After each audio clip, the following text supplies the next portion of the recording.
Hey, good morning, everyone. Good morning, everybody. Thanks for joining the channel and thanks for joining our localization chat this morning. I am honored and I have the pleasure to be joined by an individual who is a reputation precedes him. He's been in the industry for many years. He's a pioneer, I consider a pioneer in the Canadian language industry. Vlad Fox from Fox Translations in Ottawa, Canada. Welcome to the episode, Vlad. Glad to have you with us. I'm looking forward to having a conversation with you. I wanted to do this since the beginning. I always look for opportunity to have conversations with individuals that pioneered, that built something, that built a company, that constructed a business in this industry. We know how tough it is. And for people to survive and to prosper in this industry, I love to have those conversations from a learning perspective, and get to know you as an individual.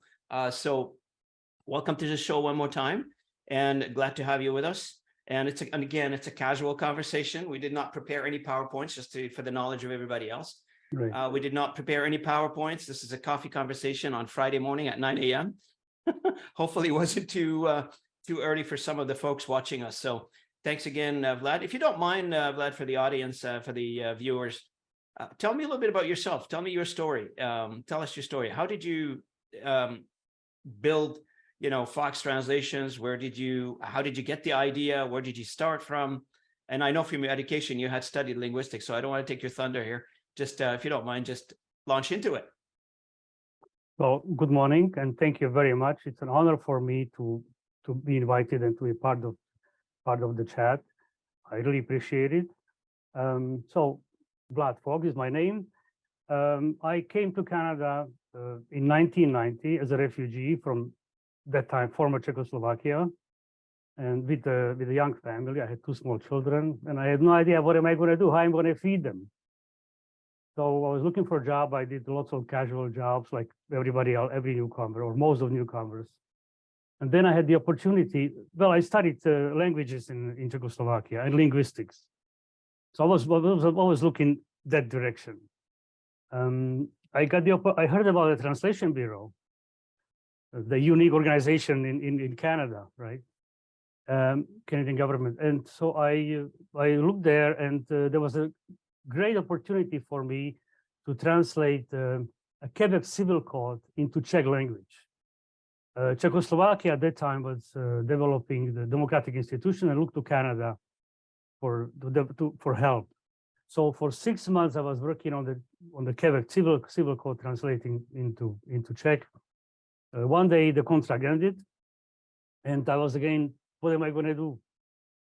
So I sat in that huge office in the Bureau de la Traduction in Portage 4 here in Gatineau. Yeah.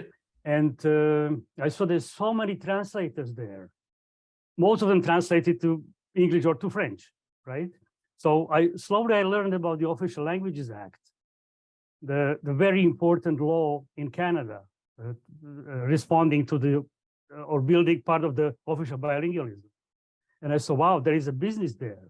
So perhaps there is not very much to Czech or to Slovak, my mother tongues. But there's lots of business seems to be into official languages and other languages for that matter. I didn't know very much about it at that time. So long story short, I started to look into this, and I met someone who said, well, you can perhaps try to subcontracting translators. And so I met somebody in Statistics Canada. They gave me a small contract, and I met a French translator. We started translating. This was before we know anything about technology, about the quality, about the very peculiar nature of the French language and the English language, in what the government of Canada knows, and what the incredible expectation of the Canadian government, and how deeply they know what they want. So so slowly we built this. I worked from the basement of my house. We got a couple of contracts, small contracts, and with freelancers. We learned it the hard way about the quality, went to Transport Canada. They told us, oh, there has to be a S at the end, and all these small things. There was so many. So it was a long, long way of learning. And well, this was so Fox Translation incorporated in 1998, became a corporation.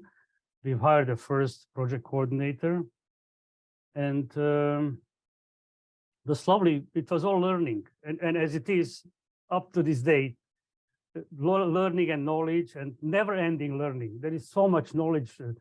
You know, I try to make sure that every week at least one webinar, one presentation I watch, because the learning never ends, and the development, evolution in the translation industry is so multifaceted. It goes so many directions, and it's so and all these new software, new programs, new approaches.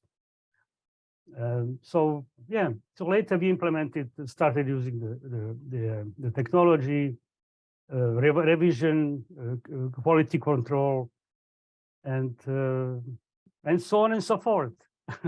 It's a 22 years old story, or long, I should say. There is so many to unpack here. This is fascinating. You know, from immigrating to this country and starting a business, working first and starting a business later and building what you've built. And I see there's a lot of commonalities or similarities between you and me. As you know, I'm an immigrant as well. Right. And I immigrated to the country. And, you know, fascinating enough, I immigrated to the country in 1990. It's pretty much the same time. Wow, the same year. Yeah, same year when you arrived to the country. Right. And, you know, I did the same thing. I did not have the opportunity yet to build a company such as what you did, but I ventured into what do I do? I mean, you come new to the country and you're trying to figure things out. I was young at the time, and I had to figure things out, and we all figure things out, and we all get to where we want to go. But the fascinating part about what you've done is you've learned from working with the government, and you worked with translating things in your mother tongue first, and then you learned to translate to the official languages in the country. And throughout, you know, you've mentioned that the company's been around for 22 years. So throughout all this, there's a lot of changes. I mean, many things have changed in our industry, as you're well aware.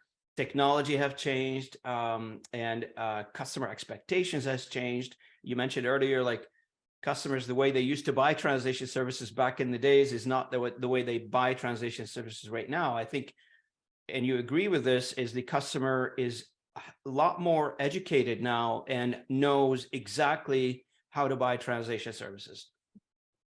So what is your remarks on technology changes, and how do you and your staff and your company have adapted to this? And what was the challenges that you faced doing so? Right. So for about first 10 years, there was just the plain translation. The only technology was the computer, right? So they have to have a computer and some spell checking, some quality checking, automatic, Microsoft Word or something. So the technology came to us later. So we started with the huge changes. So we started with the translation management software. So these are the main things. Yeah. Anyway, let me back up a little bit. So yeah, the technology plays a huge role now in the last 7, 8, 9, 10 years. We use we use all the technology that most of the others do. The translation management software, the business management software, the CAD tools, first of all, the computer-assisted translation. Yes, there was an enormous change, and the change goes on, and it's faster and faster and faster. We are looking into the machine translation that we did not fully sign to yet, because we are afraid. It's in relation to the quality. We are afraid that the quality, that we may have to compromise on the quality, because the machine translation is the machine, right? It's not the human brain. So actually, maybe I'm going a little bit off your question. When it comes to machine translation, we actually have a statement in every proposal that all our translations are done by human translators and revised by human revisers. But back to the question, translation we need to use the technology for efficiency, for quality. It's extremely helpful. Mhm. About 3 years ago, 4 years ago, we implemented Trados Studio, and we have it all across the board. It's on our server, and we have 25 employees. Everybody's using, everybody's connected to it. I asked, first we faced the resistance. Every Mhm. new system, everybody, employees resist. Mhm. So, and later, I asked them now, actually recently I spoke to them. I asked, so how do you like this? I cannot live without it. I wouldn't be able to work without it. So it's an excellent tool. Whatever. I mean, I'm talking about the translation management software. It's an excellent tool, and nobody would. It's very, very good. Either it's a Trados Studio or MemoQ or whatever else. Yeah. Yeah. So change is hard, right? I mean, you can attest to that, right? So anybody, it doesn't matter what the job is. It doesn't matter what industry you're in. Right. Some people would find transitioning from one process to another, or from one technology to another, any change you introduce in a company, sometimes some people find it hard. Some people strive on that. Some people feel like, oh, I want the next challenge. I want to learn a new thing. I want to learn a new tool. But for the most part in our industry, and it's a common theme, I've been talking to a few people over the past few years that have been in the industry. As you know, I've been around for 20 years in this industry now, 2 decades. I've had a chance to chat to many people, and the same thing always and always ago, it appears in our conversation, is that individual, whatever their function happened to be, translators, project managers, etc. Once they've, it takes time to adopt a new technology, and it takes time to train on technology, and it takes time to believe that this technology can help them in the future do their job a little bit better. And then by the time they learn it, a new version of the software comes in, or a new tool comes in, and then they have to relearn again. So to embed the idea that, change is part of life, change is part of the function that we do on a day-to-day basis, sometimes it's hard for individual to digest that a little bit, right? So do you agree with that? Right. Well, you mentioned the teaching, the implementing, the presenting it to the staff. Yeah, these are all steps that take a long time, and there's many hurdles, obstacles on the way. Staff, people you work with, naturally resist to change.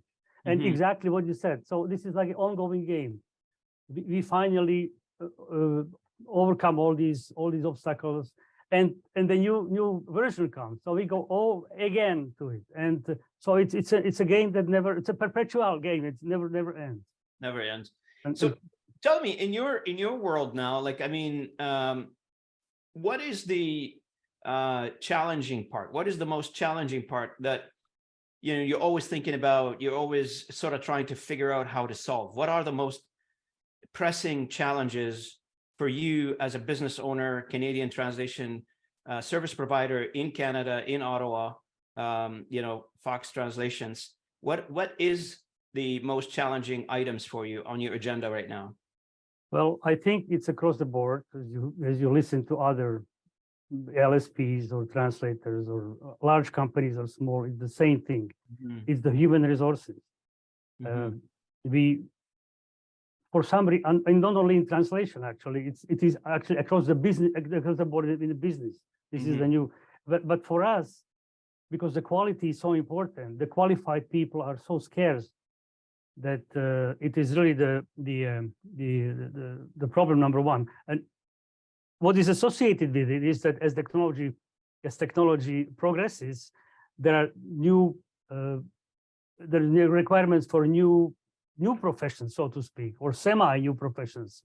Like, so I'm talking about, so the machine translation is coming, and even we kind of haven't fully used it yet, but we have to look at it, and we are looking into it. And there are so if we start using machine translation, we will need a new profession, which will be the post editor. I don't think translation schools or any there has to be training for this. This is a different skill. First of all, not everybody wants to do this. Even the revisers don't want to switch. The translators are afraid that they would lose their jobs. and they don't want to switch to become post editors. So to answer your question, the main and what keeps us up at night is the shortage of qualified translators. And yes, and that's the. And what do you think of the? I appreciate that, and I agree with you. The human resources piece is pretty challenging in a changing industry, in a changing environment. You always not only you have to change the tools you use, the software you use, but you always have to reskill and retool the individuals themselves to adapt to the new environment. And I 100% agree with you on that. And maybe and you brought up a very good point. Maybe the skills that we have now are not the skills. They're still needed. Absolutely, they're very needed now, and are going to be needed in the future. But the augmentation of volume, the increase of volume, the increase of customers, it's going to force us to perhaps start taking a look at different skills in dealing with these tools. And you mentioned post-editing is one, but you may need, for instance, engineering for the machine translation. So somebody to train the machine, somebody to set it up, and somebody to customize it. But those different skills than a regular translator or the regular post-editor, right? So the new technology is going to bring a brand new set of skills that we all going to need. Do you agree with that? Well, yeah. Also, yes. The other thing is the training and guidance of new. It used to be. I remember years ago, we just there were translators available to hire. So we advertised the job. We did testing. Some introductory guidance, training, and she was ready to go and work. And this is no more the situation, perhaps here and there. So we're looking at a new level that we probably have to introduce or enter into our process. That's the ongoing training and guidance and supervision that before the translators were kind of more independent. They delivered good products. So now and right, and they have new clients, or every client has something else, especially the government. The D&D wants plural and different way that let's say Health Canada or some private. So there is so many details. The training is something that we would have to develop and create as a part of the whole process, as an important part of the operation. This goes back to the fundamentals of our business, of our industry, right? So Vlad, because I'm sure you agree that every customer is different. Every text that we translate within the customer group is different. It could come from different department, could mean different things. Try to, box each process independently. It's challenging, and this is where technology can help us versus doing manual. Imagine doing all these processes manually. For HR, I got to do this. For tech, I got to do this. For engineering, I got to do this something else. And all this now can be managed via workflow environments, etc. So on your side, I think correct me if I'm wrong. I'm trying to get to know your company a little bit better. Is your customers primarily government, or do you also provide services for enterprise?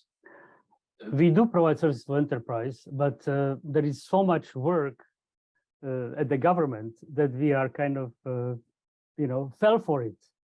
We are right here in Ottawa, and government needs everything has to be translated in both languages, right? So we do about 85% of our work is for the government, and we're thinking of expanding to other services, but we are too busy working with the government. So we need it's connected. We have to find the people, That's right. so that we can so it's connected. But yeah, the simple answer is that yes, we do mostly for government. And what was when we went through like the COVID lockdown, etc. So how did that impact your business? Did you see any changes? Did the business go up, go down? How did you deal with this? It actually didn't have any impact. We worked before that most translators, revisers, even project coordinators worked from home. We have an office on 2 floors. We used to have 15 people here. Now we only have 4. yeah, no, what I'm saying is most of the people still worked before the COVID, they worked from home. During shutdown. Right. So we have excellent system. There's great communication. Everybody talk to everybody about issues on MS Teams. We meet daily. And to answer your question, I'm going away from your question. Sorry. We are there was no change. There was no change at all. We actually were very busy. In March, first month of COVID, everybody was in shock, right? There was a huge change. Right. For the whole society. But April and on, there was business went back to normal. There weren't very many. Yes. So my next question is going to be around trying to understand from your point of view, what do you think of the Canadian language industry in general? And where do you see the opportunity and perhaps the challenges going forward from your perspective? Well, I think it's a growing industry. There's an amazing opportunity there. Everybody's growing. Everybody's opportunities are also endless. There is subtitling. There is a technology. I was thinking we needed to, if I may just enter this note, we needed to change a little bit our product, how we use it. So we shop for a software, and we could actually maybe build a subdivision of the company working on translation software. Many companies do that. Many translation companies do that. So I see opportunities there, but enormous growth. We have indications from the government and private sector, and from statistics from research companies like CSA or others. NIMSI, that the growth both in public and private sectors are amazing. So the companies I know basically do well like us, and we don't see an end to it unless something happens. I have to agree with you. The industry is growing, and it's growing because, and I don't know if you agree with me on this statement, is because we are now, as a humanity, as society, we're a lot more interconnected. Many demographics are moving into other demographics area. The ability to communicate is a lot more affordable now. People can communicate in any language they prefer.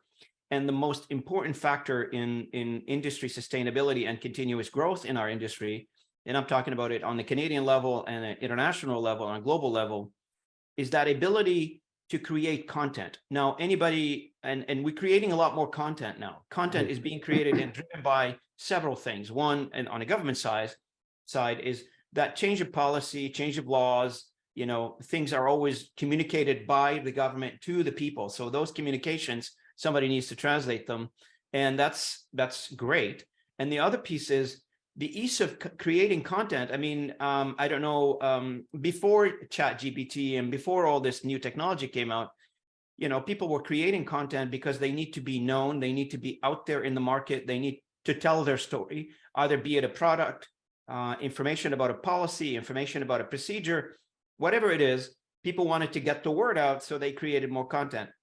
And long gone the days, right? So I do remember this, companies and businesses, they used to operate within their geographical area, be it a town, a city, a province, or a state. Now what we have is, entrepreneurs are launching companies, but immediately going from launching the company in the territory they are in to being global. They're not waiting anymore, let me figure out how this works locally so I can take it global. So everybody now, we shrunk the world in terms of communication, right? So if I create a company in Ottawa or in Toronto, Canada, my customers are not necessarily going to be in Toronto or Ottawa. They're going to be probably in various other countries. So that need that created the need for content and develop content in those languages. And I think that will never go away because it's part of business now. It's part of communication on a public side. And on the business side, on the enterprise side, it's absolutely a factor in how much revenue you're going to generate as a business and how much profitability you're going to do. It's well embedded in every process that you need to have language component to your product. It is long gone the days where, sorry, you don't speak English or you don't speak the language of the product was initiated. Sorry, you can't buy it. So that's gone now. And now we need to have people are looking at it a lot differently now. Right. So the content creation is the bottom line of everything. Yes, there's so much more content that has to be communicated in more than one language. Correct. Various language. Right. Correct. So tell me, I noticed, you said you came to the country initially when we started the conversation. You came to the country and you have a family. So are they working with you in the business? Actually, my son is working with me. My older son, he was 2 years old when he came. Now he's operations manager. He's working with me. Yeah, my younger son is not working here, but yes, my son is working here. Yes, so that's the. And how many kids you had? I have 2 children. I have 2 sons. 2 sons, and they both work with you, or just one? Just one. The other one moved out of the city. The other one moved to Montreal. So, if somebody wants to get in the language business, and I think we have 18,000 companies around the world according to CSA, but let's say we need to add another one. So what would your recommendation would be as to how should I go about it? And having you as a, an individual who's done it, who've learned from it, who discovered what works, what don't work, what would be your advice for somebody who is interested in exploring this industry in terms of investment, starting a company, etc.? Well, I would think that she would need to learn about the everything's understanding in business. You need to understand the nature. So I think it would be good to take at least one, if he's not a linguist, take at least one course in translation, first of all, to understand how difficult the work of a translator is. How hard it is to convey one message from one language to the other. And then, of course, some business education is also important before you go further and learn more about the language industry. Well, we are in a very unique place here, as I said earlier, that there is lots of opportunity here. So we need to learn about Official Languages Act, about, so that is, well, first thing is to understand the language, to understand the translation, and then some basic business courses. That's what I did, actually. Yeah. Is that what you did? Yes, I went to Ottawa University and did master's degree in modern languages. Yes. Yeah, and then so that was this. And then I took some business courses. Government of Canada offered some business courses, basic. I had no clue about business. I was a teacher in Czechoslovakia. So they offered some business courses, which I took for about 6 months to learn basics of business, double entry of accounting. I had no clue about that. Yeah, I was things like this, the very, very basics. Yeah, the basics of business, which is, and you bring a very good point where if you look around, I would say there's a big percentage of individuals who own small to medium sized organization companies in our industry that they started their life as translators, linguists. They studied languages. They like the aspect of, being a translator, and they ventured into starting a business in that industry. And so combining, the language aspect of our profession and the business aspect of our profession, it's a great mix. Right. And I would think that they need to be prepared for lifelong learning. Learning is the bottom line of everything. There is always new things appearing, and we have to learn about machine translation now, about more how, so I think the lifelong learning is the bottom line. That there's always new things that you have to learn. Speaking of business, talk to me a little bit about sales and marketing for your organization, for Fox. So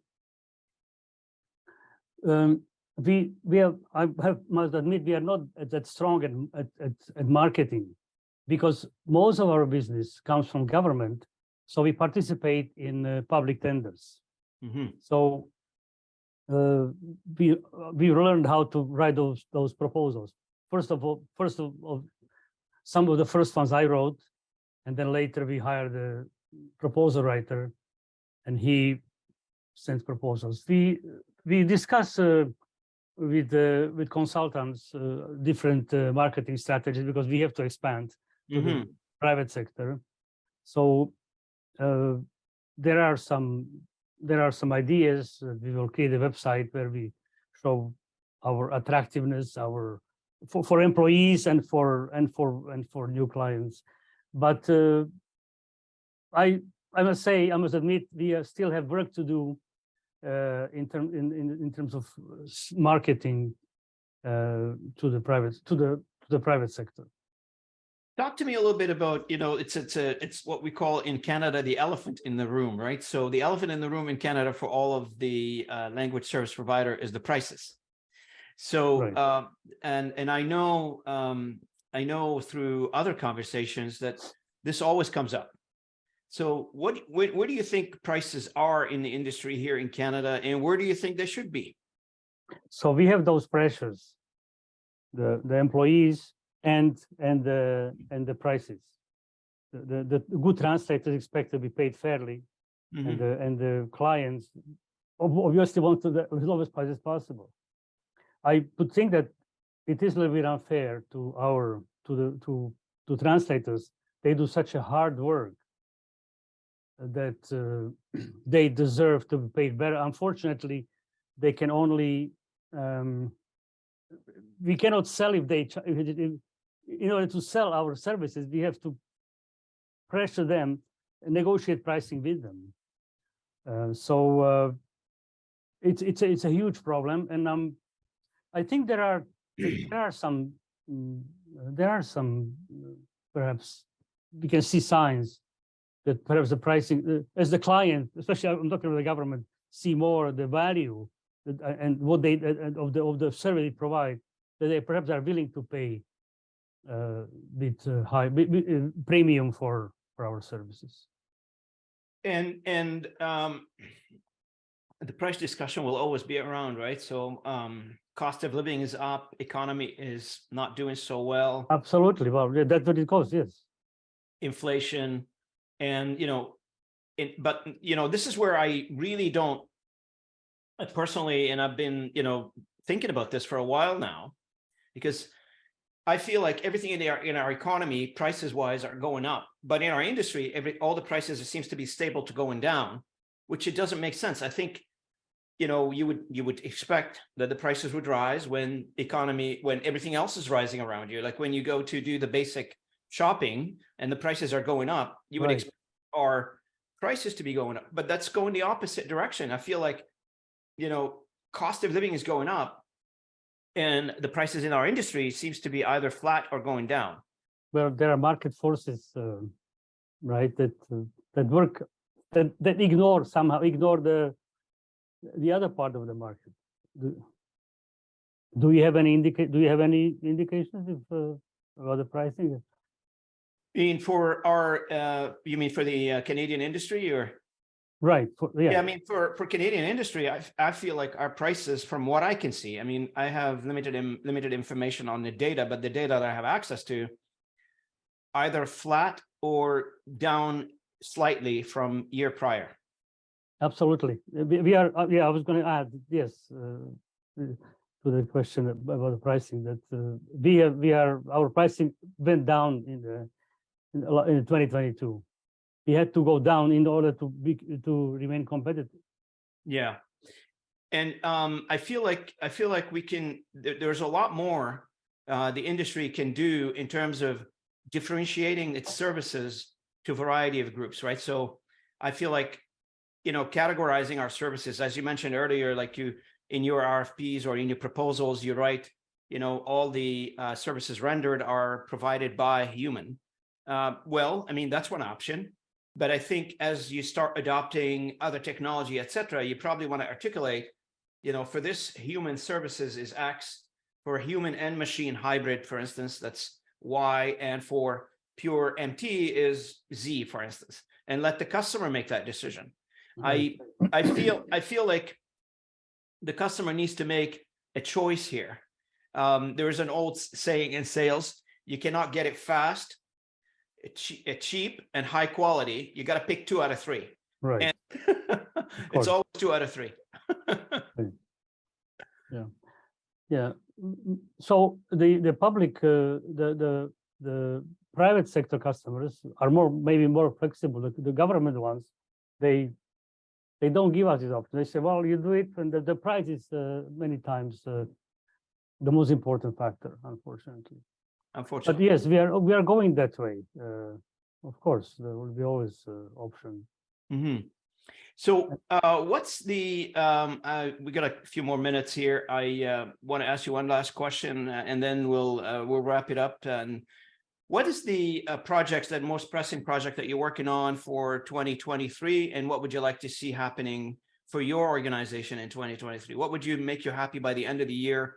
If you say, we've done it and I'm happy, what would that be?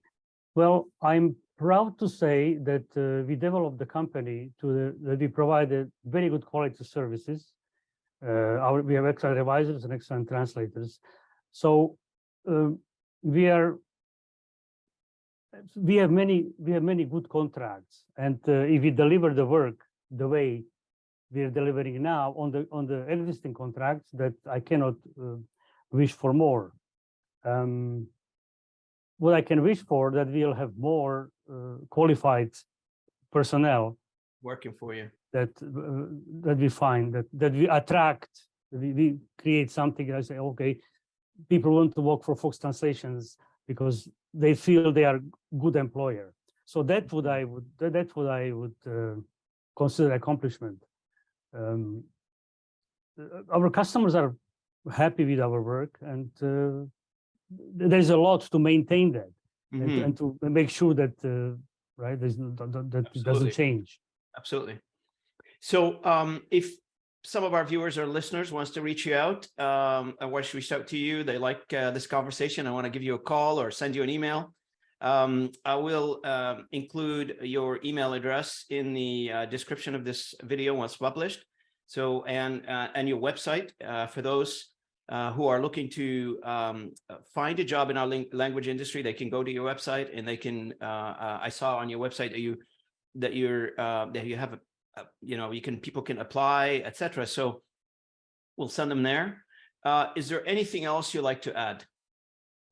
Well, I just want to thank you for the great opportunity, and I'm speaking with you for the second time. I don't even remember, we had a brief conversation in one of the conferences. SLIA conferences. Well, I think the translation industry is great. It's a great place to work. It's a great opportunity for everyone who decides to go there. And I think yeah. Well, I want to thank you so much, Vlad, for sharing the coffee with me this morning and this absolutely interesting conversation. I am glad I had the opportunity to have a conversation with you this morning. And you're a gem in our industry, and I wish you all the best, to you and to your company, Fox Translations. And the next time I'm in Ottawa, we'll grab lunch together. I appreciate your wisdom. I appreciate your conversation. And I want to thank our listeners, our viewers, for joining me this morning. This is Robin Ayub and Vlad Fox signing off. Thank you. Thank you very much for the opportunity.